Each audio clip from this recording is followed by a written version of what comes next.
Here is a new movie on. What if Naruto fallen in love with Rias and Grafiya? Now let's move on to the video. Everyone knows that Surzich's Lucifer, the leader of Underworld, was one of the strongest being in the world. He was the main reason they were able to defeat the four Satan, with the help of Ajuka Beelzebub, Seraphol Levitation, Falbium Asmodeus and finally Grafiya Lucifuge. Everyone in the younger generation knew this, so this should be truth, right? Wrong. Well, it is not a total lie, it was not a total truth. They were part of that plan, but there was also one man whose power was parallel or even superior with Lord Shiva, the god of destruction, one of the Trimurti. No one knew the truth because he never used his full power in battle, he held back a great deal in order to enjoy the fight. Some devils also said that he is so strong that he might be the one who could obliterate 666, but he considered one of the most loyal men to the old Lucifer. He was battle-hungry, ruthless and cold. He was believed to have loved battle over any other thing, but this was not true. He had fallen in love with a woman that he thought was the most beautiful person in world. The woman was none other than Grafiya Lucifuge, the Ice Queen. When he saw her for the first time, he was speechless. He slowly fell for her and in no way noticed it. As for Grafiya, she also fell for him after some time by working with him. They both were into each other but were oblivious to each other's feelings. The one who noticed and got them closer was Euclid, Grafiya's little brother. He really didn't like the fact that she loved more someone other than him, but he was happy that she found a man she deserved and a man he respected for everything. It was none other than Naruto Uzumaki. He was the strongest devil with the power over darkness, helpless and full counter. There was not a single entity who could match him. In strength or in power. Grafiya did not just fall for him because of his power, but because of his devotion. He was the most dedicated person she has ever met and they loved each other more than anything did. However, fate had different plans for them. Line break. The Civil War. Everyone knew that the rebellion would never be able to defeat the old Satan. However, because of Naruto, he was their shield. No matter what the rebellion did, they were unable to defeat him, either consumed by darkness, burnt by hellfire or destroyed by their own attacks. The rebel army was so tense that they did not know how they could defeat such monster. He was too powerful for them, and everyone had almost lost all hope, but Surzich's had another plan. He knew of what was Naruto's weakness, his love Grafiya. Surzich's also wanted Grafiya but not because of love, but because of lust. His plan was that they would attack in few days towards Western Front, where Naruto and Grafiya were currently located, and he had a plan to handle Grafiya, and the remaining three would attack Naruto to buy some time. If their plan worked, then victory was theirs. In the next few days, they attacked the Western Front. However, it was much harder than they had previously thought. As they had planned, Surzich's approached Grafiya. The battle was intense, but Surzich's final overpowered Grafiya. She was devastated. She would never see her beloved Naruto again. All she had wanted was to live rest of her life with him, but that could never happen now. She closed her eyes to accept the death, but it never came. When she opened her eyes, she saw Surzich's extending his hand. Grafiya was confused. Why was a potential enemy helping her? When Surzich's saw this, he explained about peace. If they win, everyone would be happy. No one would have to die, future generation would not be in constant terror, and she can live with her beloved people. Grafiya's first thought was about Naruto. How they could live together, but that also meant that she would have to betray Lucifer, their leader. However, to her, no one was more important than Naruto. She accepted Surzich's offer, but Surzich's told her that she have to convince Naruto to join their side. She knew it would be extremely hard because Naruto was very loyal to Lucifer. After all, the first Lucifer saved his life. Therefore he thought that his duty to protect the Lucifer family. Grafiya nodded her head, and both she and Surzich's started to run towards Naruto's direction. When both of them reached the destination, what they saw completely horrified them. There were bodies everywhere. Both sides of devils had suffered fatal blows, but Grafiya was searching for Naruto. Line break. With Naruto. Naruto was battling three people with a bit of difficulty. It was true, he was the strongest devil, but the three were quite good and their teamwork excellent. He had never enjoyed a battle quite like this one, only using 50% of his total strength. He was sweating from a few scratches, but they were healed as time went on, the darkness burning the wounds away. In his left hand, he held a Jan, the legendary Kusanagi no Tsurugi, 1. At the same time, the other three devils, Ajuka, Seraphol and Falbium, were totally messed up. Naruto was too strong for them, but everything changed when they heard someone calling for Naruto. When they saw Grafiya calling him and Surzich's behind her, they knew that their half of the plan had succeeded. Now it was up to Grafiya to convince Naruto. Naruto looked towards a voice and saw Grafiya running towards him with Surzich's behind her. Without a second thought, he was between Grafiya and Surzich's, punching him in the face intensely. He blew back thousands of feet, snapping trees in half as he smashed through them. Naruto was going to attack Surziches, but Grafiya held him back. She told Naruto to stop the senseless fight. She did not want him to fight the meaningless battles. She wanted to live with him happily with him and their potential children. At that moment Naruto was extremely angry, no he was furious. It was unthinkable that his love wanted him to betray his master and his family. The same family he swore to protect, but at the same time, he also wanted to be happy with Grafiya. He was too confused what to do. The three devils approached him and revealed that if he helped them, he will not only have a better future with Grafiya, but he will also save his master's family and prevent any future deaths. Naruto looked towards three devils and finally looked towards Grafiya. He smiled at her and sheathed the kusanagi onto his right hip. He turned towards Grafiya and hugged her.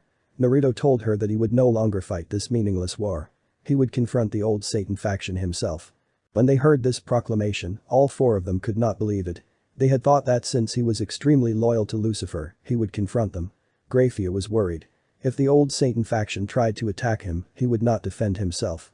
Grafiya tried to protest, but Naruto had made decision and he was not going to back down from it. So Grafiya thought the next best thing was to go with him. Naruto tried to protest, but Grafiya did not even let him speak. All she did was kiss him on the lips, silencing him. She told him that she would join him no matter what. While Naruto and Grafiya were arguing, all three devils were looking at them with mirth. It was quite sight to see what could be the most powerful devil being completely dominated by a woman in an argument. That aside, they still had their doubts that Naruto could pull it off. When Naruto noticed this, he told them that he did not care if they believed in them or not. He was going to do it for Grafiya. He told them that if he did not want to help them to stop the war, then they would have been long since dead. At that comment, they tensed. It was true, if he wanted, he would have killed them without a sweat. Seraphil was the first to speak. She told Naruto that they were sorry, but seeing as they were just fighting, it was hard to trust Naruto. Hearing this, Naruto said nothing but walked towards her. She tensed up as both of her friends moved to protect her. Naruto ignored both of them and moved to face Seraphil. As his hand touched the top of her head, she flinched. Naruto chuckled as he ruffled her long black hair. He told her that it was naturally hard to trust someone in such conditions. After a few seconds, he turned toward Grafiya and teleported both Grafiya and himself away from battlefield, leaving the three devils alone. It was then that Falbium noticed that something or someone was missing. He recalled the previous minutes and they all remembered about Naruto punching Surziches and how he was sent flying towards forest. Suddenly they felt a massive blast of killer intent emanating from Surziches, who now was out of the forest. Most of his clothes were stained with blood, his jaw was almost dislocated and he was seething in anger. When he saw his friends were standing around, he asked them where was Naruto and Grafiya. They told him that both of them were going to confront the old Satan faction, but Surziches told them they should also go in case they needed to help them. However, this was just a farce, in reality he wanted to have all the fame so he could have Grafiya drooling over him. Line break. Old Satan faction palace. Both Naruto and Grafiya appeared outside of the palace in a yellow flash. The palace guards greeted them, but they were ignored by the two devils. The two devils walked towards the war room that contained all of the current Satan faction.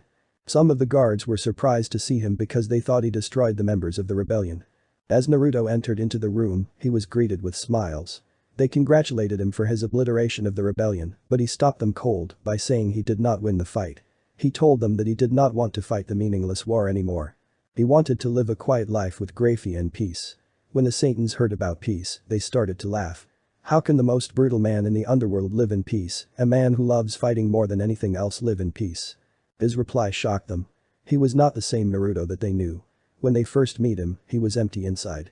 Now that he had met Grafiya, that emptiness inside him has been filled. Grafiya blushed at that comment and grabbed Naruto's left hand. She knew that the Satans were angry, so they might attack him. She swore she would be the one who would protect him. Just as she thought that, Leviathan and all of the guards jumped to attack them. Naruto, seeing this, did not even move. Grafiya moved in front of him to protect him in order to take the blow for him. When Leviathan was mere feet away from Grafiya, she yelled at her saying that she was the reason that Naruto was betraying them. She would kill Grafiya and have Naruto herself. Leviathan thrust her hand to kill Grafiya, but Leviathan felt a bone-shattering kick to her left cheek and was sent towards the right stone brick wall, unconscious upon impact. Every guard that tried to attack was dead, limbs slowly falling around them. All of the remaining Satan and their lackeys in the room were shocked what just happened. 1 second she was going to kill Grafiya and then in the next second she was embedded in the wall unconscious with every guard in bloody chunks. When they saw who kicked her, their bodies froze in fear. They saw Naruto with half of his body covered in darkness. His eyes were black, a spiral mark appeared on the left side of his forehead.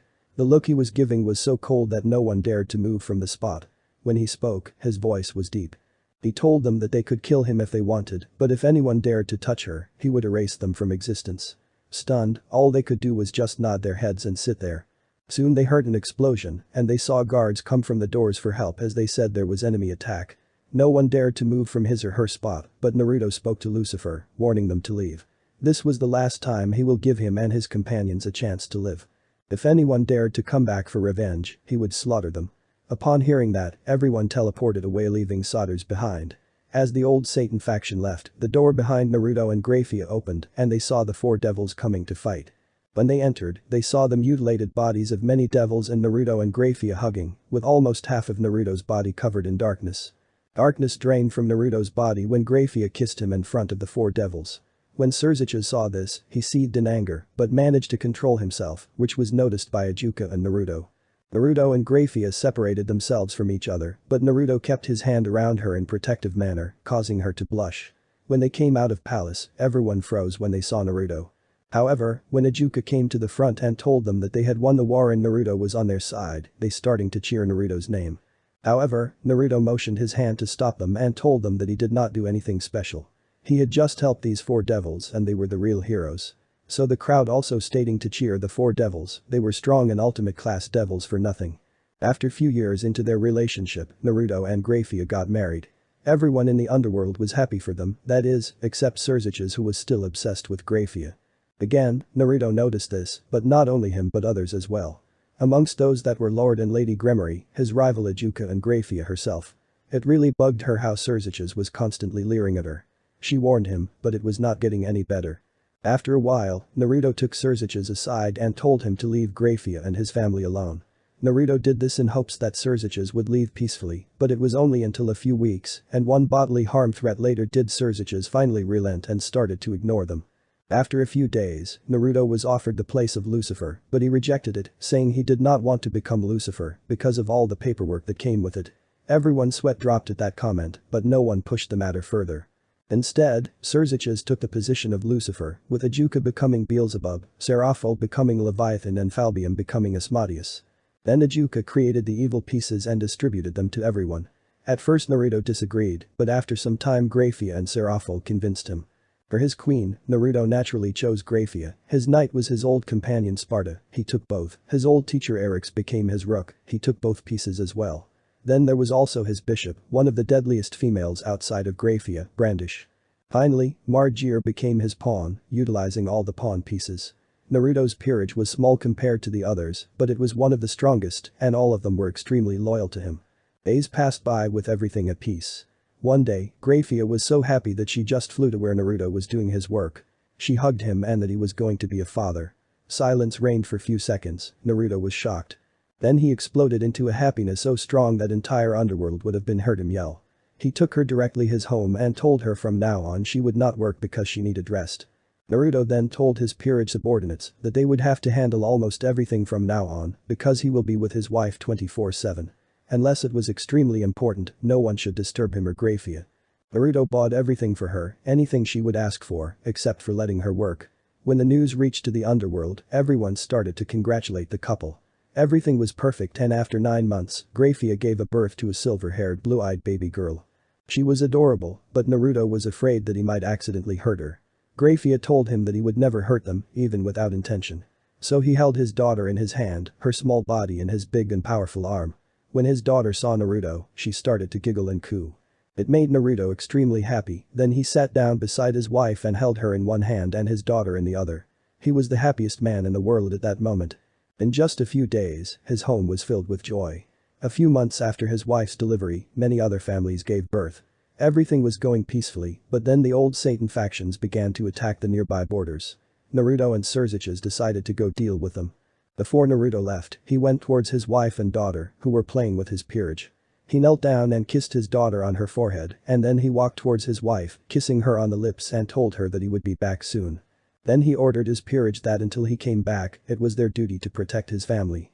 He looked back towards them, even as he flew away, silently telling himself that he would see Tem again. The battle was totally one-sided as Naruto annihilated everyone who was in front of him. However, he spared the old faction, saying he could not kill them because of his word to the first Lucifer who saved his life. The old faction told him the truth of why Lucifer saved him, but his reply shocked them. He told them he already knew everything, but it was because he saved his life that he was doing this favor. As he was speaking, a red beam pierced through him, entering his body from the back and exiting through his chest, nicking his heart. He was shocked that someone could have hurt him, but when he looked behind him, he saw Cerziches grinning and then laughing. Cerziches told him about his plan with the old Satan factions to take Naruto out, then he would have Grafiya as his slave and his daughter will be raised on the street. Naruto felt numb, the attack had cut through on the superior vena cava, and he used some holy water in the attack, making Naruto unable to move his body properly. When Naruto heard what Cerziches was going to do to his family, he snapped, and with a monstrous burst of power, the very underworld shook. Naruto tried to use his dark cannon attack to kill Cerziches, but the attack ripped through the entirety of the left side of Cerziches' body, atomizing his left hand and leg. Cerziches was bleeding badly. Naruto slumped down on a hillside, and when Cerziches and the old faction saw this, they took this opening to attack. Everyone hit Naruto with their most powerful attack. Naruto was badly hurt, he was not able to move as the ground below him was shattered, and he started to fall. As they watched, they heard his last word very clearly: "I will come back, but this time I will show no mercy towards anyone." Then his body hit the lava and the volcano below and burst into flames. Suddenly the lava bubbled and Naruto's body fell through. Suddenly, Cerziches attacked the entirety of the old Satan faction, and before they could react, they saw Ajuka and Serafo come there with magic circles. So they did the next best thing, they fled. When Cerziches told his story, he said that they attacked Naruto from behind and killed him with the power of holy water, pierced his heart and threw him into the volcano.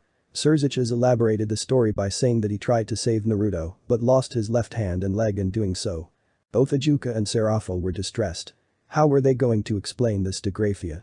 When they told everyone what Cerziches told them, they were devastated to hear that their strongest devil was killed. However, none were more distraught than Grafiya and Naruto's peerage. Grafiya was devastated. She could not believe that it was true, but Naruto never returned. She was so overwhelmed that she locked herself in Naruto's room. Naruto's peerage tried to console her, but it was not working until they reminded her about her daughter. Grafiya rushed out of the room towards her and held her in her hands, her tears landing softly on her daughter's head. Grafiya was her only hope of living, so she would live for her. 100 years passed and all but the older generation forgot about Naruto Uzumaki. Cerziches wake up with jolt with sweat covering his entire body. He was again having nightmare again. It's been 100 years since he was having the same nightmare. Naruto the mare thought of him made him angry because even after his death Cerziches can't sleep peacefully. His mind always told him that he is dead, but deep in his heart he knew that one day he will come back to avenge him. Cerziches got up from his bed and looked towards left side of bed. He saw silver-haired women sleeping peacefully naked. The woman was in her early 20s, with waist-length hair farm breast. He saw her with hunger in his eyes. When he walked towards her and slightly removed her hair from face, he heard the moan from her. Then the woman turned her head towards Cerziches. He frowned. He was disappointed. Why he have to marry this woman, someone other than Grafiya? Cerziches then remembers how he and this woman become his wife. Her name was Isen Katetsu. Flashback. Cerziches was desperate. It was almost 20 years, but Grafiya didn't fall for his charms. He always tried to attract her, but he flatly ignored him or Naruto's peerage stop him doing anything funny. One day everyone was having a party of Cerziches' birthday. Many high-class devils were there. Soon party started. Cerziches then approached Grafiya. Hello Grafiya. She also greeted with him, hello Lord Lucifer. Then he spoke, Grafiya, I told you PLS call me Cerziches, but she replies, sorry Lord Lucifer, but it would be improper for me to talk to you casually. Cerziches sighed at that. He knew that Grafiya didn't like him, but that's what made him more angry. Why can't she see that Naruto is dead? She should be with me now. Grafiya, would you like to dance with me? But Grafiya declined with saying, sorry Lord Lucifer, but I am not feeling well, so hope you understand. Cerziches said nothing as he nodded his head, but inside he was fuming with anger, so he left from there. Then he called the waiter, give any alcohol to the Grafiya's group, let them drink until they pass out, and slip the alcohol with Grafiya's drink at the last. Waiter nodded his head and got to work. As Cerziches knows Grafiya's low alcohol tolerance, so it will be easy prey. After some time almost all people were gone to their home, as there was only few peoples like Serafo, Ajuka, Mr. and Mrs. Gremory, Mr. and Mrs. Phoenix and Grafiya's group. Grafiya's group almost passed out while Serafo was also passed out. Gremory and Phoenix were sober, but then they also leave for some private discussion. Now Cerziches saw this chance and told the waiter to slip alcohol with Grafiya's drink. As he was done, Grafiya drank it, but as just she sip it, she became total drunk. Then she started to throw everything. Why the hell this table is here? Why everyone is quite enjoy the party with music as music start. Surziches come near Grafiya and hold her waist. As he done this, Grafiya turn her head and speak Naruto. Surziches becomes angry as he heard his name, but he nodded his head and started to leave with her in his private chamber. As they were walking, Grafiya was babbling, "Hey Naruto, where have you been all this time? I really miss you. I was so sad, but now I am happy, and now I will not let you leave me again, and you will be pleasuring me all night. You will have to make it up to me for 20 years. Surzich's face become red at that, but control himself as they entered his room. Surziches grabbed Grafiya and planted kiss on her lip. She also respond, but as they separated themselves, Grafiya spoke, "You smell different Naruto. Your kiss is also not as passionate as used to be. Don't you like me?" Surziches spoke nothing as he grabs her breast above her dress. He tore them apart and started to press it hard and pinch them as Grafiya cried in pain, "Naruto, please stop, you're hurting me." But Surziches throw her at his bed and remove his clothes. As he approached her, he was forcing himself on her. He removed her panty and saw a sacred place which he was going to dirty himself. Grafiya thought for a moment as she know Naruto was rough with her sometimes, but he was never forceful. This was so frustrating for her, but then it hit her, how can be Naruto is here if he is dead? Then she concentrated for his power source, but then she feels Surzich's energy as Surzich's was almost inch away from her womanhood. She throw him away saying, "Get away from me." As she was fully awake now, she covered herself with bedsheet and Surzich's got up and yelled, "What are you doing, Grafiya?" She also yelled, "I am trying to protect myself as you were going to rape me in my vulnerable state." Then suddenly door opened and Ajuka came in. As she saw him, she spoke, "Ajuka, thank goodness you came here. This man was trying to rape in my venerable condition, and I want to speak with Lord and Lady Gremory right now." Ajuka was shocked. First he noticed Grafiya was drunk, then both Surziches and Grafiya was gone. As he was searching for them, then he heard loud scream coming from his friend's room. He saw Surziches necked on one side of bed, and Grafiya was covering herself with bedsheet, saying Surziches was trying to rape her.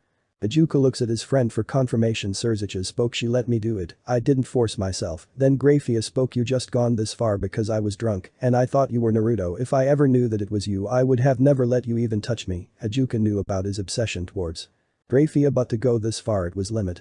Ajuka then spoke, "Grafiya, just calm down a second, I will inform Lord Gremory." As Grafiya calmed down a bit, he turned towards Surziches, who was furious. "Surziches, I know about your obsession about her, but it have gone too far. Now she is married to Naruto, and she have one daughter. She still love him. You should let go of the past and start a new life." Surziches looked at him like he was crazy, but Ajuka continued, "You may be my best friend and rival, but Naruto is the man I respect the most, so you better understand and move on."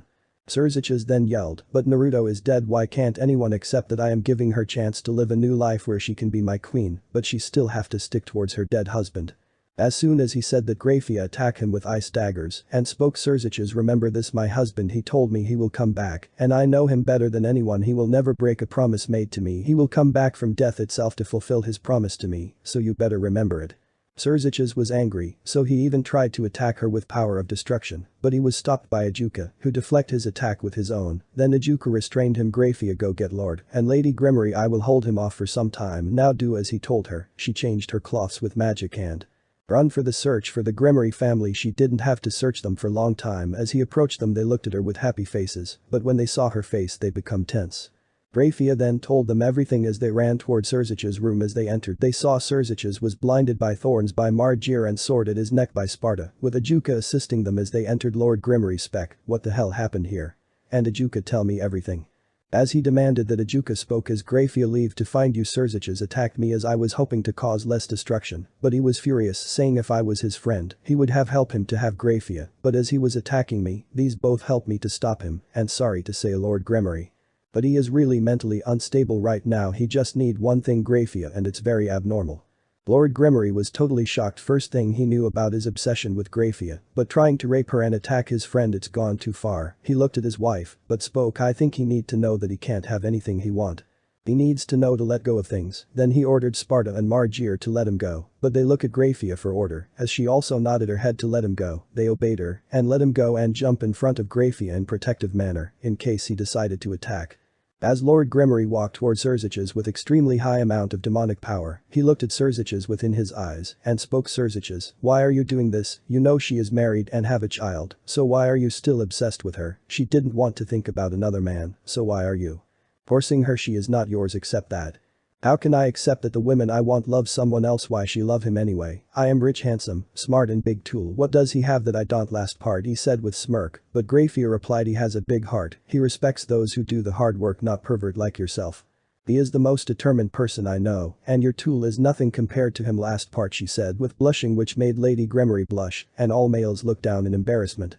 Surziches then exploded in anger. Why do you even love him? I want you, so why do you still love him? Then Grafiya spoke. That's the difference. You can't see you want me because of my body, but we need each other. If he haven't come to my life I would have been dead long ago, and if I wasn't in his life none of you would have been alive this to happen. He also doesn't like violence that much, but he do loves a good fight that put him to use his most power. He can hardly hold back, and there was no one in his early life like you. Live in this castle with joy, he have to fight to live, so that's why he use force to do things, but deep in down he is the most gentle man I would ever meet, and you can't even hope to become like him. Everyone in the room was silent. They never knew about Naruto's past, but now as Grafiya told, was Naruto's past really that bad? He never told anyone about, but Surziches spoke. But he is dead, so why do you still hung up for him? Become my queen, and everything will be fine. Sparta and Margir was ready to attack but stopped by Grafiya. Then Lord Gremory spec Surziches, behave yourself. Right before coming here, I arranged a marriage contract between Riser Phoenix and Rias. It will be held in 80 years from now on. You have to behave, or else the marriage contract will be destroyed, and it will be on your head. Surziches become quiet, but then Grafiya continued. Look Surziches, I love Naruto, and Naruto only. My heart, my soul, and even this body only belongs to Naruto. It doesn't matter what you do, I will never be yours by any means, and I know he will come back, and he never breaks his promise. Surziches looked at her, then he smiled cockily and spoke. As you say, he will come back, right? Getting nod from Grafiya as he continued. Let's just say we put a bet. Everyone was confused what he was talking about, but Grafiya asked what kind of bet? I may ask. Surziches smirked and spoke. If in 80 years Naruto does come back I will never bother you, but if he never come back in 80 years right before Ria's marriage, then you will accept me as your king, and you will be my servant for eternity. Everyone was shocked at that bet. Surziches was talking senseless. She will never accept that bet, but her reply shocked them even more. I accept the bet, but in meantime you will never bother me, and my family. Is that clear? And if you bother us the bet will void. Do you accept? With cocky smirk he accepted the bet, and everyone was told to be secret about the bet. Then everyone was gone home with total shocked look, and everyone was thinking what the hell just happened. Time skip. 20 years later. Surziches was frustrated. It's been 20 years when he bet with Grafiya, and because of that he wasn't able to even talk with her, and it pissed him off. Why did he have to accept that damn stupid condition? But he accepted, and now he wanted to fuck her right now, so Surziches used to drink often when he got frustrated, but today was different. He was hungry for sex, so he started to throw the things everywhere. At the same time on his guard duty was his knight Isane Katetsu. She was tall charming woman with white hair tied in ponytail with slender figure with medium-sized breast. She was wearing knight armor. She was one of the finest, not the strongest female swordswoman. She was 4th strongest knight in ranking, but when she heard the sound of throwing things inside of Surzich's room, she went in his room immediately. As Isane entered in his room she saw the room was totally mess and Surziches throwing everything everywhere. Then she spoke. Lord Surziches, please control yourself. Surziches turns towards the voice that was calling him and saw Isane, but then his vision changed, and he saw Grafiya. Without any warning he attacked her body, pinning her to the wall. As Isane protested, please Lord Surziches, let me go. He grabbed her more and kissed her, then crushed her armor and removed it. Then he started to squeeze her boobs above her clothes. As Isane was protesting, Surziches was doing it more hardly and forcibly. Then he tore her clothes and started to suck and bite her boobs harder. She cried in pain, but she wasn't able to free herself from him, and as no one come to help her she gave in to him, as she also have small crush for him, so she spoke. Please be gentle Lord Surziches. The hero removed his clothes showing his manhood, then grabbed her head and shoved it inside her mouth for mouth fucking. Surziches was mouth fucking so hard her throat hurt and almost choked her, but she was able to handle herself by pushing Surziches bit backward, but she wasn't able to do anything more than that. In few minutes he came in her mouth and she had to swallow it. Then he told her to suck it. She did with hesitation. Then he moved towards her womanhood and tore her panties. Surziches stared at her pussy and thought, now I will fuck you Grafiya and your body will be mine forever, and put the tip of his manhood above her womanhood to rub it, and without saying anything he put his manhood inside her womanhood. She screamed in pain as he break her hymen. Blood started to come out of her womanhood, but without mercy he started to ram her as he was raping her. Isane's body went limp in few minutes. He came in her feeling exhausted. He separate himself from her. Surziches was exhausted, sweating heavily. When he looked at his right side, he was shocked to see Isane on his bed nude. Her clothes tore apart, bite marks on her body, semen covered her pubic area. How the hell she is here? I was with Grafiya, then it hit him, he raped her. He panicked. If his father saw this it will be hell to pay, so he grabbed her in bed sheets and walked towards the door. The door was opened by his father and Ajuka. Few minutes ago.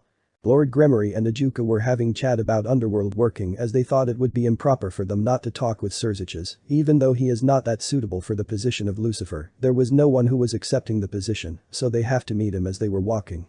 Suddenly Lord Gremory. Ajuka, do you really think that Naruto is alive? This question surprised Ajuka, so he cross-questioned him. Sorry Lord Gremory, but may I ask the cause of question? So he replied, it's just that my son is really desperate for Grafiya and until he get what he wanted he will not calm down, he will use any means to get her. Ajuka looked at him, surprised that Lord Gremory was still thinking about that. He thought that Surziches would have been able to control himself in 20 years, so he spoke. I know Lord Gremory, you are worried about your son's well-being, but I think he would have gotten over her as they haven't talked to each others in 20 years and Surziches haven't done anything to her and her family, and that's why I am worried about. Ajuka didn't understand what he was talking about, so he let go of the subject. Current time. As they both walked quietly they reached their destination, but when they opened the door what they saw shocked them to core. Surziches was holding his uncurious knight, and by looks of the room, they feared what he might have done, so he spec Surziches, what is the meaning of this, and why are you holding your unconscious knight? Don't tell me you did what I think. When he got no reply from him he yelled, what the hell did you do? Do you even know that you raped your knight? And here I thought that you might have changed, but you will never change, you are like this from the start. If I had disciplined you from the start, none of this would have happened, and let go of her right now. Surziches was shocked. His father was always angry at him, but never like this. He knew that they were polar opposite, but this was too much. He did what his father said as he threw her on his bed, then he looked at his friend for support, but his reply was also shocking for him. Surziches, I have known you since childhood, you always got away because of your charms. Many girls have fallen for you, but why can't you accept the simple fact that she loves someone else, not you? Then Surziches also replied, because I am better, I have money, fame, looks, position of Lucifer and the power of destruction. Then Ajuka looked towards his friend like he was an idiot or what, but spoke. Naruto also have money, more fame than you, better looks than you, and the position you talked about. You have it because he didn't accept it, and even Grafiya also refused a position. The third option was you and the power of destruction you talked about. You also know that you were defeated by him and spar every single time with your full power, and he would just use his 10% of power to wipe the floor out of you. Before Surziches could speak, Lord Gremory spoke. Surziches, what you have done is unforgivable, and you will have to face the consequence. You raped your knight, and you have to take responsibility. Then Surziches asked, and what kind of responsibility you are talking about? Lord Gremory looked at his son with anger and spoke, you will have to marry her, you like it or not. Surziches looks at his father in disbelief and almost yelled, hell no, I will not marry her. Then Lord Gremory spoke, you will, young man, and if you don't you will not only lose your position as Lucifer, but you will be placed as servant of Gremory clan, and you will be married to Isane. It's up to you, how do you want it, peacefully or hard way? Surziches looked at his father, and he knew he was damn serious, so he would have to do things by his way for now, but he thought, just wait Grafiya, I will have you, and when I have you I will kill this stupid bitch, as Surziches nodded his head. Flashback end. Surziches walked towards the bathroom for morning rituals. After he was done he wore his Lucifer clothes thinking about his sister's marriage and started to walk towards his door. As he opened the door he was greeted with his father. Over the years his father have changed much more than he thought. They still talked civilized in public, but when they were in private he would look at him like disgrace of family. His mother still supported him that he will have Grafiya as his queen and she will know the true strength of power of destruction. Then there was his little sister Rias Gremory, the princess of destruction. He do love his sister dearly, and the fact when he meet the riser, he do not like him as his sister's future husband, but his obsession over Grafiya was so much great he did nothing to void the contract. As he saw his father was walking with his servants, then he greeted, hello father and good morning. Surziches waited for his father to reply, but he spoke nothing. Surziches was humiliated, but he was wise not to cause commotion, so he started to walk, but his father spoke. Surziches, when he heard his father was calling him, he turned his face, but his father was still looking at opposite direction, but he spoke, meet me at my study room in half hour, I have something to discuss with you about the marriage between Rias and Riser. With that said he started to walk towards his study room. Surziches bowed to his father and left. As Lord Gremory was walking he thought about his family, his wife beautiful and elegant, she has firm belief that power of destruction is greatest power, and his both son and daughter was also thinking that they were strongest. Rias, who was strong in her own rights, she was not the strongest devil of her age, she was the third strongest of her age, while her cousin was second strongest, but the strongest devil for her age was Elsa Uzumaki, the strongest rookie devil, and also known as Ice Princess, the daughter of strongest couple Naruto and Grafiya. I really failed as a father and a husband, thought Lord Gremory. Uzumaki household. Uzumaki household was not big as other high-class devils, but the place was always crowded with friends of Uzumaki family. Everyone was doing their work, but certain Silverhead was in deep thought. Now only one day is remain. Where are you, Naruto? I need you right now. Please come back for me. Come back for our family. As tears started to pour from her eyes. As Grafiya was crying, Naruto's peerage noticed this, but spoke nothing. They know how much she missed him. Well, everyone was missing him, but none were more than Grafiya, so they looked at her with sorrow. Also, tomorrow was wedding of Rias and Riser, and last day of the bet made 80 years ago. Naruto's peerage protested about this, but she said that she believed in Naruto, and she knew he will come back, but she have given the orders to them as their queen, that if anything goes wrong, they should take care of Elsa. Their thought turns towards Elsa. She was beautiful woman with silver hair and blue eyes, a prodigy in controlling ice, but when it comes to darkness, helpless and full counter, she was total rookie, because there was no one who could teach her about it, so she lacked about that ability, but there was something different about her. No one knew the reason, but she always have more resistance towards holy powers than any devils they have ever seen. Speaking of Elsa, she was talking with her peerage. She was wearing plain white top and black skirt. She was also wearing Uzumaki swirl pendant in her neck like her mother. Her peerage was also very different than many others. She was totally frank with her peerage. They were like family to her. Her set wasn't complete, yet there was only one bishop left. Her queen was Medaka Kurakami, purple hair beauty. Her knights were sons of Sparta. Virgil and Dante, they were half-breed born from human mother who was also living with them. Her rooks were couple Kensei and Mishiro. They were reincarnated devils, and Kensei was with sacred gear. Then there was his one bishop Nanao. She was healer and also magic caster with high magic power. Then there was her pawn dragon duo Tatsumi and Wave. They were both best buddies with sacred gears. Their peerage were discussing about the marriage between Rias and Riser. Don't you guys think that it's really too much even for Rias? Asks Tatsumi to the group. I know that this is little too much for her. Sometimes she may be bossy and all, but we can't do anything. This is contract between two families, so no one other than her family members can stop this, spoke Elsa. Then her queen and best friend Medaka spoke. If I remember, Riser was also interested in you. How did you get rid of him? Now everyone in her peerage were interested how she got rid of Riser from her back. They were also curious why her family was treated with more respect than four Satans. Elsa sighed at that, remembering that day, but spoke well. It's indeed true that his family proposed in contract with my family, but mother declined the contract, saying it's my decision who should I marry. She stops as she looks towards Tatsumi for fraction of sec. No one other than Medaka caught it, giving her smirk but spoke nothing as Elsa continued. But he was persistent. He sometimes tried to grope me in public but was unsuccessful, and when I told this to Uncle Sparta, let's just say it wasn't good day for him. Well, yeah, what do you expect from world's strongest knight, spec Dante with some cockiness. Then Isane spoke. Well, that might be true, but I think Elsa's mother is wise king to have such loyal and trustworthy subordinates. Then Virgil spoke. Now it's true Lady Grafiya is good leader, but she is not king. That shocked everyone except Dante and Medaka. Then Wave asks, what do you mean Lady Grafiya is not king? Then Elsa spoke. The truth is she is queen to my father. Now that shocked them more.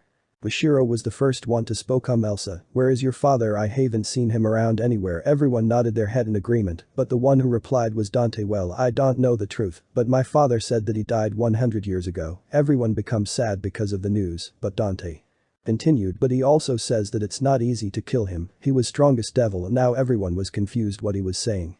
Virgil saw this conflict, so he spoke. What my idiot brother is trying to say that my father and the entire peerage believes he is alive, but because of certain circumstances he can't come here. Then Kensei asked, and what might be circumstances not to contact with his family? Virgil looks at Kensei and spoke. Personally I don't know, but my father said that he was priced through heart with a sword drenched in holy water. Many peerage gasp at that. How can devil survive holy water which destroyed his internal organs? But Virgil continued, but there is also one thing. And what is that? Asks Tatsumi. Father said that he was much more resistant towards holy powers than any devil, and it include Elsa, finished Virgil.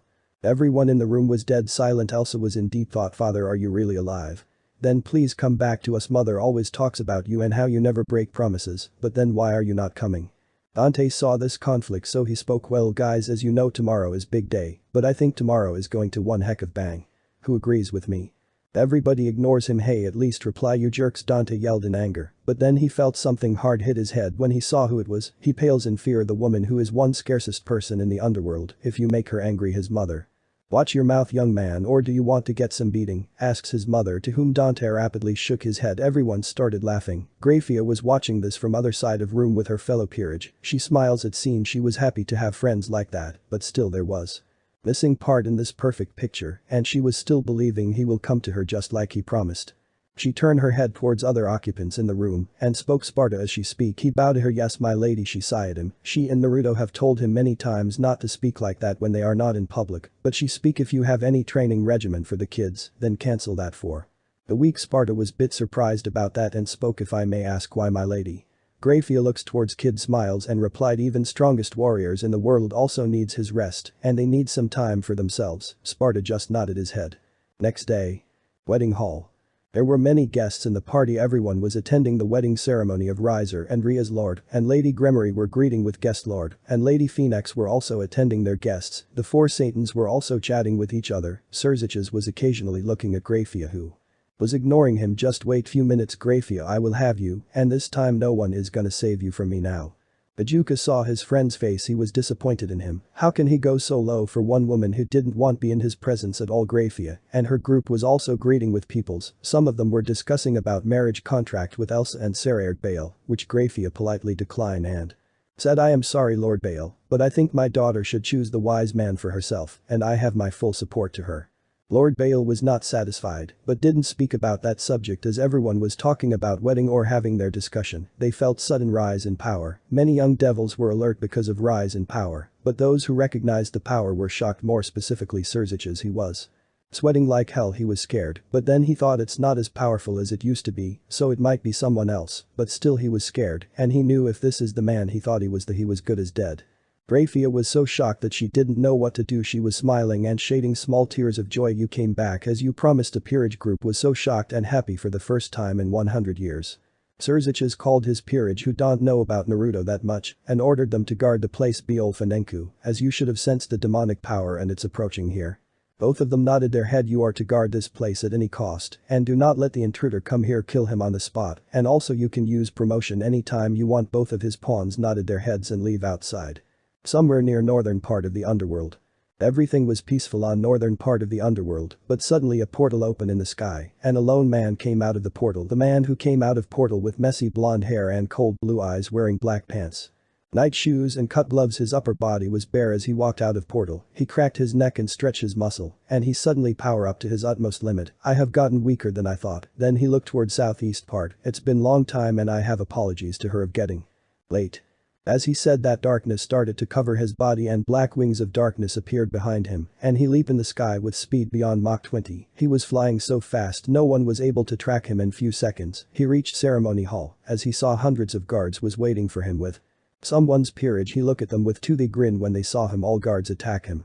The man leaped at them and started to attack them with his brute strength, punching, kicking them. Then he grabbed a sword from dead soldier and started to cut them into pieces. He was tearing the guards like paper. As other guards saw this they attack him with magic, but he dove them swiftly and attack with his black fire. Remaining guards panicked and thought, who is this monster, and started to run and scream in fear. When Enku and Beowulf saw this they were so shocked they thought that how could they handle him, but now even they started to doubt their power, but regardless they attack him. Both of them yelled simultaneously promotion queen and attack him with newfound speed with sudden power up and speed. The man was caught off guard as they hit him in face and back simultaneously sending him in the ground. Both Beowulf and Enku was now thought they might be able to win if they attack him with teamwork. As dust cloud cleared they saw the man was standing unharmed looking at them in pure disappointment and spoke, what a waste of time, are you amateurs or what? I thought you might be good for my warm-up, but you really are weak. The moment that man called them weak, Beowulf jumped to attack him, but before Enku could warn them the man vanished from their sight and reappeared in front of Enku and crushed Beowulf's head in the ground. Enku was terrified of the monster in front of him. How can he defeat this monster alone who were able to crush the hundreds of guards and take down Beowulf in single attack? Then the man looked towards Enku, was so terrified to move he then started to walk towards him. With each step Enku was feeling like death was coming to consume him, but as the man reached Enku, he passed him like he was not even there. As he passed Enku he sighed with relief, but then he remembered the order. He was almost near the door. Enku called him, stop right there, I do not know who are you and why you are here, but my king ordered me to stop you at any cost, so in the name of Lord Surzich's name, I Enku his pawn will stop you. When the man heard that name he stopped and turned and faced Enku with his hair shadowed his eyes and spoke, do you know what you have said will cost to you? But Enku attacked him without answering. Before he could reach and attack, that man vanished from the spot and he felt his head crash to the wall without any further delay. That man assaulted Enku with relentless attacks. He wasn't even giving Enku chance to scream. Finally that man grabbed Inku by his collar and threw him in the air, then punched him in the gut so hard that he was sent flying, crushing the door, and then finally crashed into the wall right in between Rias and Riser. Everyone in the room was so shocked that someone was able to defeat Surzich's peerage. But they were also afraid of the person who was able to defeat them. Few minutes earlier. Everyone in the hall sensed a demonic power. The lower class devils were scared to the death, especially the recently reincarnated devils. Many devils from old generation was in the front lines. Elsa was also ready. If things get out of hand she will also help them, but when she looked towards her mother and peerage, she was surprised that they were not tense like everyone, rather they were happy, and this was unusual for her, but she focused on the door. Surzicha saw the panic and he get up from his chair and spoke, "Lords and ladies, please calm down. I have sent my trusted servants Beolf and Enku to capture the enemy, so do not worry about them, they can handle him, and if something happens I am here to handle it, so shall we proceed the marriage?" All high-class devils nodded their head. Rias looked at her brother with hurt expression, but Surzichas ignored her. Right now all he wanted was Grafia, and he will have her. Grafia was furious. She wanted to attack Surzichas, but she was stopped by other peerage. Elsa saw this now. She was surprised and confused. She knew that her mother never liked Surzichas, but why she didn't know. She tried to find the reason, but never find a true reason, but she knew Surzichas had crush on her mother for a long time, but that's not the reason. It might be more personal that she thought. Then she turned her head towards Rias, but right now this is more important than finding the reason between mother and Lord Lucifer's hate. As everyone was ready for the wedding, suddenly the door was blown into pieces and someone crashed to the wall behind Rias and Riser. Everyone was shocked. How can this possible? But when they saw someone was coming inside, everyone except Grafia and her peerage members got into stance. But the moment that person entered the room, all older generation was shocked and scared. Shocked because how can he be alive when he was pierced through heart, and scared if he can survive holy water, then he was truly a monster. Darkness started to pour into the room, and the cause of the darkness was the monster who is also known as Naruto Uzumaki, the strongest devil in Underworld. Last time on the Dark King. Everyone was in their places. The wedding was ready to begin. Suddenly, the door was blown into splinters and someone crashed to the wall behind Rias and Riser. Eyes went wide at the impossible happening right in front of them. Footsteps were heard and all heads turned to the sound. Everyone saw a silhouette appearing in the smoke and got into a stance. Everyone except for Grafia and the peerage of her husband. The silhouette walked out of the smoke, and the sight surprised everyone in the room, with the older generation looking especially shocked and scared. Shocked because they heard this being's heart was pierced through and through, and scared because if he could survive holy water, then he was truly a monster. A monster who is called the strongest devil. The monster known as Naruto Uzumaki. Current time. As Naruto walked inside the hall, darkness covered his entire body and his eyes held nothing but black holes. The bloodlust emanating from his being caused all lower-class devils to faint and all the high and mid-class devils to suffocate. Pure, unadulterated rage had engulfed every pore in his body, but then he also saw the shocked faces of everyone in the room. All the remaining devils did not even dare to move from their spot, but then he heard someone yelling at him. He ignored the yell because that noise did not come from his target. Surzichas? Naruto thought and kept his pace. Riser looked on in indignant rage. He planned to marry Rias, take her to bed, and make her call to him like a nun calling to her god.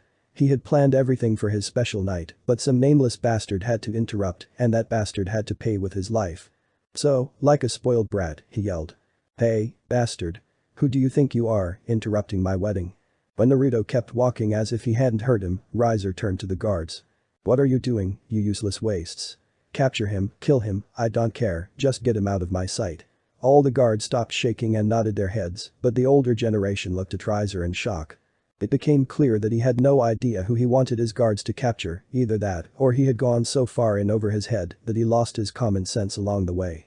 Before anyone could prevent the attack, all the remaining guards attacked Naruto, but still Naruto kept walking without even looking at anyone. When they stood a few feet away from him, something flashed and in the next instant, all of the attacking guards fell into pieces and all of their limbs flew in a rain of blood.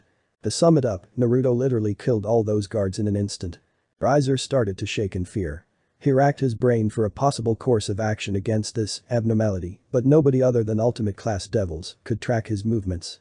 Even for high-class devils, all the movements Naruto made came out as a blur.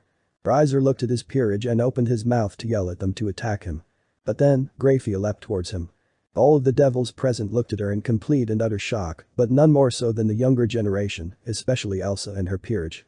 When Elsa saw her mother lunge at the man who killed guards in a flash, she screamed in fear. "Ha-chan, don't." Elsa and her peerage all moved to catch Grafia, but they were stopped by Margier's thorns. "Let me go." Elsa cried. I need to stop her before it's too late. Elsa moved as much as she could, but Margier didn't let go of her and turned to her with a kind gaze. Do not fear, Lady Elsa. Nothing bad shall happen to my lady. Elsa watched her mother move closer to that murderer and, with the fact that she couldn't do anything to prevent her mother's death, fell to her knees in despair. Despair, which turned into confusion when she saw what her mother did next. When Grafiya leapt towards Naruto, tears of happiness ran down from her eyes. You're finally here. You kept your promise. You're home again, you've come back to me again. Naruto still continued towards Surziches, who looked back at him with an unhealthy amount of fear, but then Naruto noticed someone else coming at him. Initially, he inwardly groaned in annoyance before sensing the energy signature of the person inbound to him. He turned towards her with his eyes widened a bit, then he let go of his sword, as Grafiya was a few inches away from him. He pulled her into a hug, and the two shared a passionate fervent kiss. Every single conscious devil from the younger generation blushed at Grafiya's boldness. She always had a calm, cool, and collected demeanor, and always did rational things. No one would ever suspect her of kissing the strongest devil in front of everyone without even thinking of her surroundings, especially since he interrupted a wedding. Elsa's eyes became as big as dinner plates. She thought her mother was going to attack that man only to get killed. She didn't expect her to run to him to hug her, or for both of them to start making out in front of the entire devil congregation. The jaws of her peerage fell into a straight line on the floor. They had never seen Grafiya this passionate before, ever. The one woman they respected above all others ran up to Naruto Uzumaki, the strongest devil, who interrupted the wedding and killed the guards, and proceeded to snog him. They didn't know what to say, what to believe, or what to do. As for the male devils except for Naruto's peerage, they stared at him in anger and envy. Even though many devils knew who he was, they still envy him. Why does he get kissed by a lady like Grafiya? But the Satans and Lords. The three Satans watched in shock and happiness, but a certain star girl looked at Grafiya with a small amount of jealousy. Lord Gremory smiled in relief, but still held worry for his son. Like her husband, Lady Gremory held both worry for her son and relief that Naruto hadn't jumped at the chance to kill him. All lords and ladies of the other families had mixed expressions, happiness that the strongest devil had returned to them, but tension about their futures as well.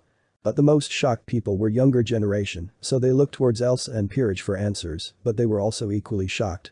But Sona noticed that older devils were having different reactions. She doesn't know why, but she thought older generation knew about him. But the small strand of saliva as proof of their long passionate kiss, both Grafiya and Naruto separated themselves, and Naruto's darkness started to fade, revealing his handsome face and well-toned body. It took immense willpower for most of the females to rein in their nosebleeds. Some didn't have that kind of willpower and collapsed with perverted smiles on their faces. Grafiya hugged him again tightly, as if he would vanish into thin air at any moment. You're back. You're back.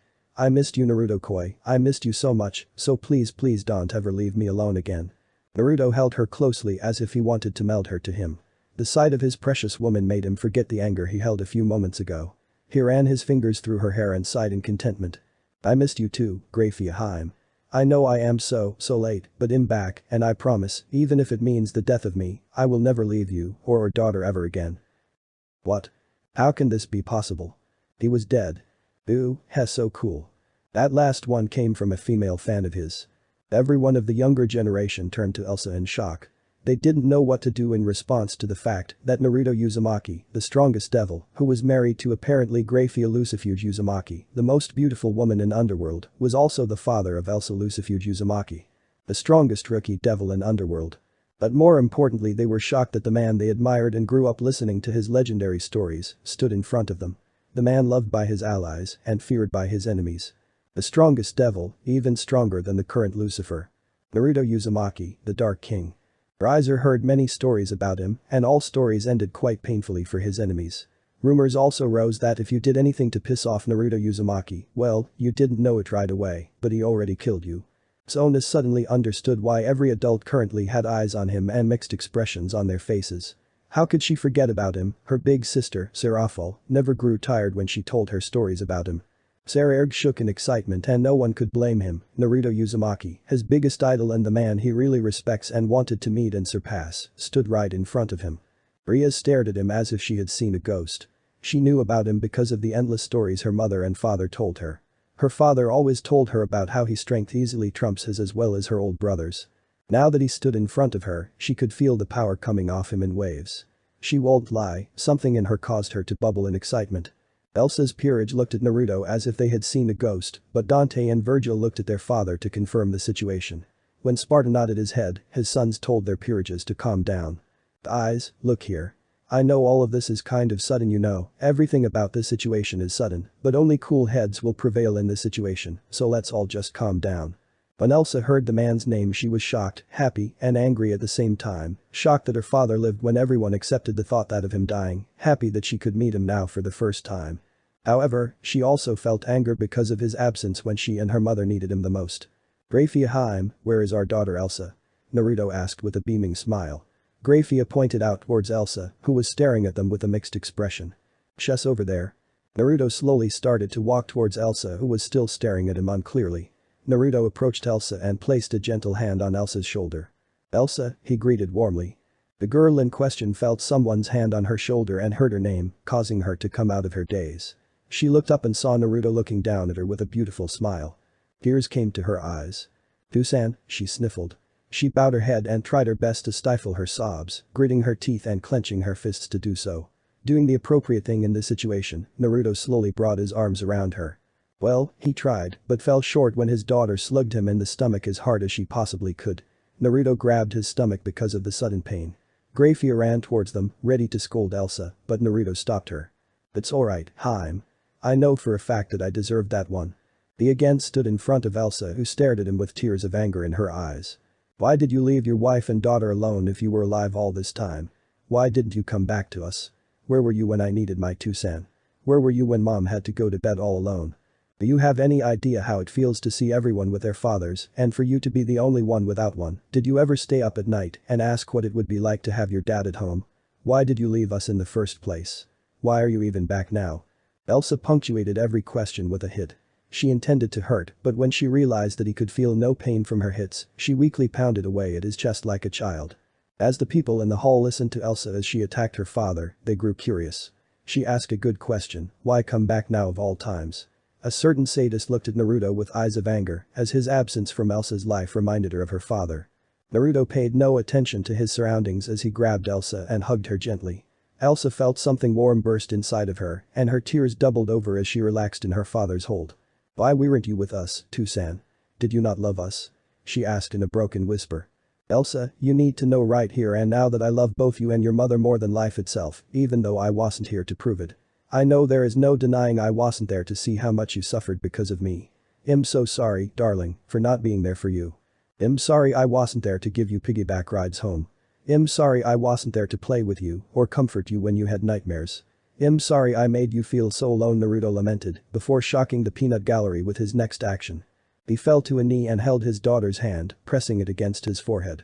"But I promise, even if you hate me, I will never ever leave you and Grafiya alone again. Elsa, dear daughter whom I'm proud to call mine, give your old man one last chance. Please Elsa, let me prove my worth to be called your father." When Naruto finished, the current visage he gave off nearly floored everyone. In fact, if he hadn't killed those guards, Riser would probably would try to kill him out of sheer arrogance. Naruto Uzumaki, the strongest devil, knelt before Elsa Uzumaki, his daughter, and begged for his forgiveness. If anyone looked closer, they'd see a tear in his eyes threatening to fall. Elsa went to her knees and wrapped her arms around her father's neck, making Naruto's eyes widen. "Do you really promise you will never leave us again?" Naruto wrapped her arms around her again, breathing in her scent for the first time. Grafiya walked towards them with teary eyes, then Naruto opened an arm to include her in the embrace. "I promise I will never, ever leave you either of you alone again. I promise, no, I swear that on my life, I'm here to stay, believe it." As Naruto embraced his family, Surzicha seethed in anger that rose by the second. Ajuka noticed this, put hand on Surzicha's shoulder, and gave him a look that discouraged him from doing anything reckless. "Surzicha, behave yourself. You are the Lucifer, and if you do anything funny, I will personally beat you down. Keep that in mind before you do something to get yourself killed." Surzicha grew angrier, but he knew what would happen if he made a scene, so he calmed himself. Naruto separated himself from the hug and looked around for his peerage. He found them, but he also noticed many people there as well. Then he realized that he had just interrupted a wedding. He looked at the bride and groom, and the sight of a female version of Surzicha surprised him. "Well, I think I disrupted the wedding long enough. Sorry for all the trouble, I'll just take my darling wife and my dear daughter and be on my way." As he said that, he saw the sad look in the bride's eyes and in the eyes of a few of the younger generation as well, but he ignored it. It wasn't his business, so he prepared the teleportation circle, but before they could leave, Elsa stopped him. "Dusan, please wait. Could you do me a favor?" Naruto stopped the teleportation immediately. "Elsa, you don't need to ask me for favors. Tell daddy what you want and he'll get it done, I promise," he replied, smiling. Elsa blushed at her father treating her like a little girl, but she looked at Rias, who looked depressed. "If you can, Dusan, please stop this wedding." Everyone in the hall sat in shock, but none more so than Rias. She's asking her father to stop this wedding. Why would she do that for me? Elsa and Rias never really got along that much because Rias had a somewhat selfish nature to her, but she had a heart of gold and cared for her friends and peerage. Marrying Riser would be a complete nightmare, and Elsa, knowing that, decided to ask her father to annul the marriage. "What? How can you even ask that? The marriage between me and Rias was fixed by our parents when we were younger, so no matter what, this marriage will proceed." Riser then seized Rias' hand. Naruto saw all this, and he also saw Riser trying to force himself onto Rias, who struggled not to let him get the better of her. "Why do you think this wedding should be stopped?" Naruto asked Elsa. Elsa then again looks towards Rias, who kept trying to separate herself from Riser. Rias, she has a flat-out attitude problem. She always thinks she is superior to everyone, even though she's not. She is rude, bossy, and more than often misunderstands a situation and lashes at anyone and everyone, but she also has a kind heart, she cares for her subordinates, and she didn't want to let anyone know about this because it will damage her pride as a devil. She can't shake the loneliness she feels, even though she is surrounded by so many people who want to help, yet she didn't want help from anyone because she wants to prove her own worth to everyone. She wants to prove that she isn't just Rias from the Gremory family, she wants to prove that she's Rias Gremory, period. Words failed Rias. She didn't know what to think. How could Elsa read her this well? They didn't even interact that much. But her desire to prove herself, that stick-to-it attitude of hers that is so irritatingly endearing, it will all crumble if she marries someone like him. Elsa finished, aiming a scathing glare at Riser. The devil in question growled at that comment, but one glare from Naruto stopped him from doing anything funny. He is a womanizer, has never cared for a woman's feelings, he treats the people of our gender like they are just mere objects that he can get whenever he wants. Besides, Rias doesn't want to marry Riser. She doesn't even like that prick. Riser, offended by the comment, had a lapse in common sense. "You dare call me a prick, you bitch." The moment Riser said those words, he found himself crushed against the wall with his throat in Naruto's grip. "You dare badmouth my daughter, scum," he said venomously before punching Riser in the gut, making him cough blood. Riser's peerage attacked Naruto, seeing their king needed help. Naruto vanished from that spot and appeared behind Riser's peerage. In the next moment, they all fell on the ground unconscious. "I appreciate you attacking me head-on knowing well about our power difference. Foolhardy as it was, it's good to see that bastards like Riser have people who genuinely care for him." He turned back to Riser, who had bullets of sweat running down his spine. "What did you do to them?" "I just knocked them out, but you are going to experience pain for badmouthing my daughter and for trying to force yourself on women who don't want you, and I despise those kind of people. Isn't that right, Sirziches?" Sirziches flinched at that, but no one noticed. "I absolutely despise people like you, Riser, so prepare yourself. It'll show you true pain." However, before Naruto could do anything, Lady Phoenix appeared in front of Naruto. "Naruto-san, please stop, don't attack him." Naruto just looked in her eyes. He saw the pleading look, so he gestured her to continue. "I know this marriage is forced, but you must understand, it is for the future of the Under. Don't give me that excuse, Lady Phoenix. Even I know what is better for the underworld, or did you forget why all of you opposed the old Satan faction?" All of the older generation who fought in the rebellion looked down in shame, but Lady Phoenix continued. "Yes, we opposed the old Satan faction because of their outdated ways, but what? What are you doing is no different from old Satan factions. They had no excuse for something like this, and neither do you." Naruto almost yelled at Lady Phoenix. Lady Phoenix flinched at that tone but remained standing. Sirziches saw this as opportunity to humiliate Naruto. "Naruto, stand down. You have no place to speak in matters that only concern members of the clan." Naruto shot a glare towards Sirziches which made him speaking.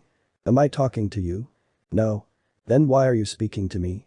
If you don't like what I say, then, please, do something about it," Naruto challenged.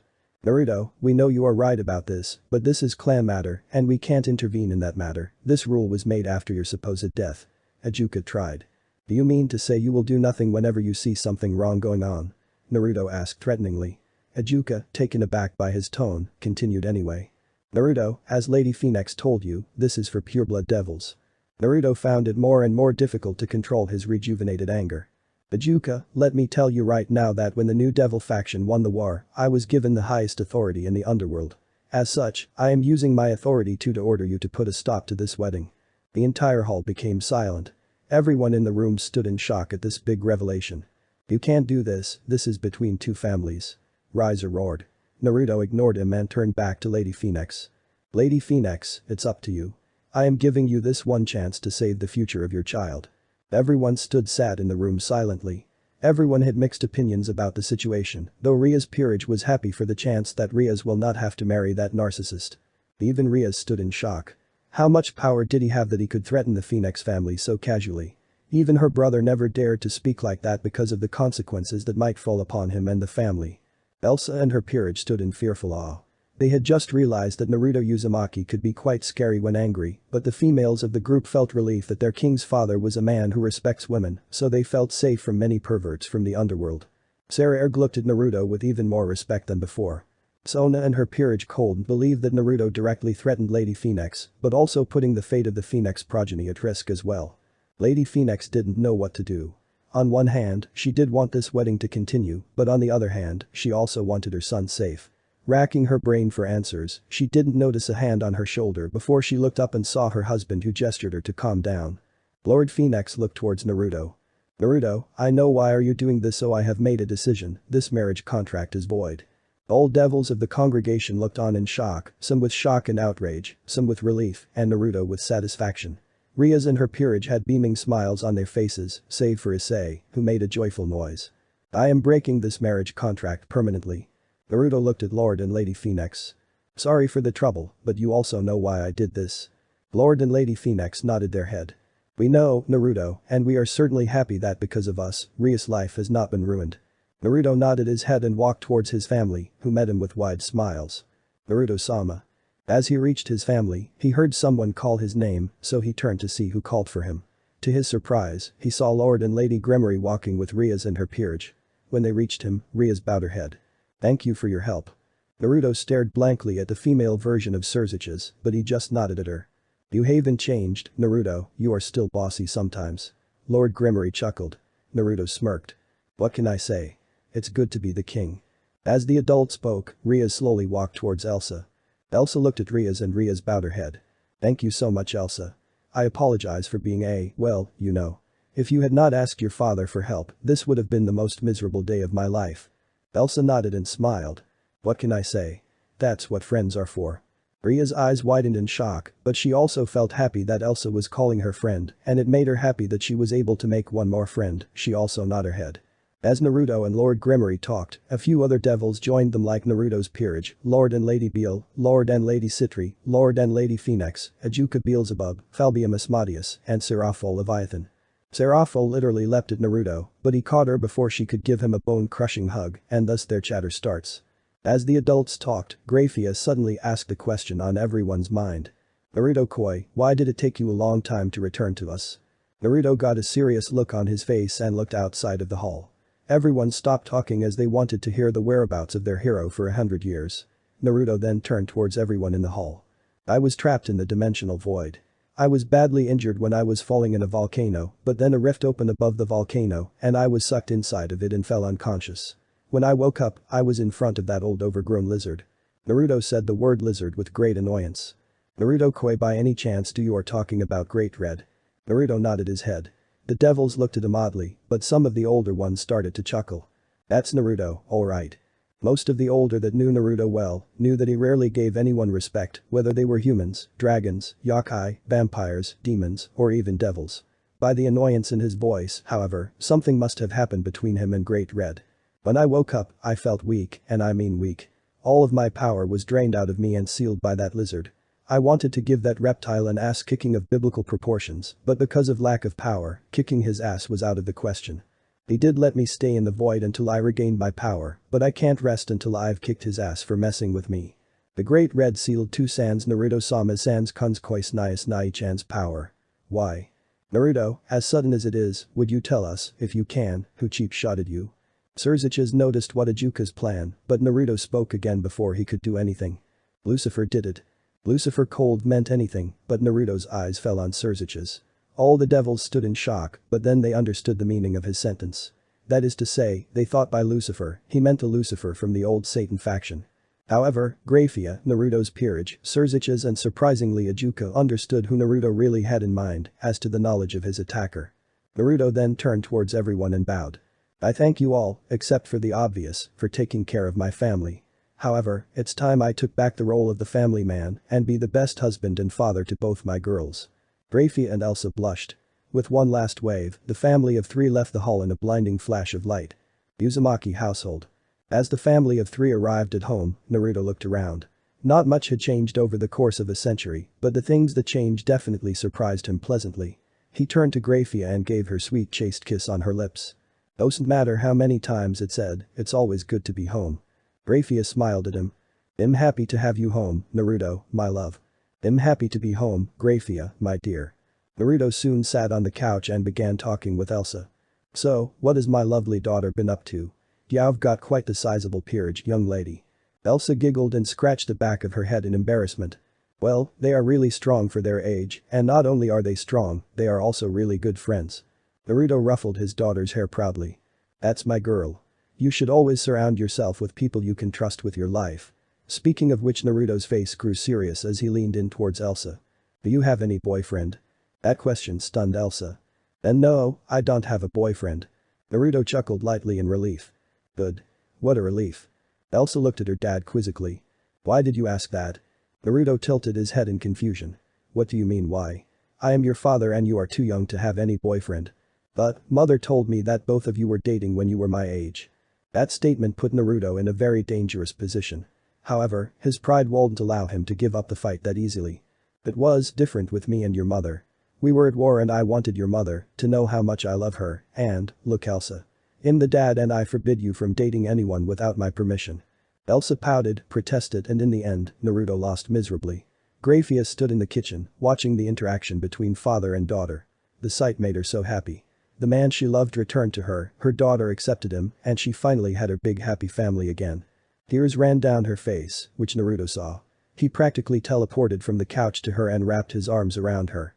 Why are you crying? Grafiya looked at him with teary eyes. I'm just so happy you're home, Naruto Koi.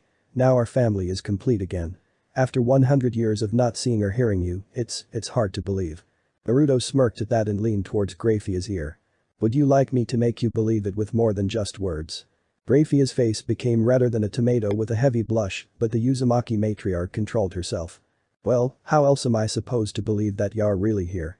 Naruto looked at Elsa. I'm sorry, darling, but your mother and I need to go talk privately. As Naruto spoke, Elsa saw her mother's face. She looked like an infatuated schoolgirl, which Elsa planned to mercilessly tease her about. Okay, but try to keep it down, I'd rather not hear how I was conceived. Grafiya tried to hide her blush, but failed. Naruto then lifted Grafiya into his arms like a princess. Your room, then. Elsa, until we get back, you're in charge. Before they could walk towards their room, they saw a teleportation circle, and they saw Naruto's peerage as well as Elsa's peerage. All members of both peerages bowed to him. Welcome back, Naruto-sama. Naruto chuckled and waved a free hand. Raise your heads, everyone. Formalities make me feel like an old man, believe it. All of them raised their heads. It's good to see everyone again, but I've been indemnified and I need to respond. He said, signaling towards Grafiya who still had a beet-red face. Naruto's peerage understood what he meant so they let him pass. As Naruto walked inside their room with Grafiya, Sparta called the butlers and maids. Everyone, our master has returned home. This announcement sent shock and happiness towards all the butlers and maids in the Uzumaki household. Sparta smiled at the joy of his fellow employees. You will leave the food outside of the door 2 times a day, and you will knock the door 3 times before leaving the food outside the door. All of them nodded their heads. Well then, off to work with us. Elsa and her peerage looked on in confusion until Margir clarified it. They haven't seen each other for an entire century. They have quite the itch to scratch. Elsa's peerage blushed but said nothing and all of them went to do their work. Before everyone else could depart, another teleportation circle appeared and a maid come in front of them, bowing to everyone present. Lady Elsa, I am here by the order of Lady Rias. She is inviting you and your peerage to dinner with your family. Elsa looked at the maid. Raise your head. Tell Rias that I shall be there. As for father and mother, well, they are busy with something, so they can't come to dinner. The maid nodded her head and left in the same teleportation circle she came from. This is it for this movie. Thanks for watching.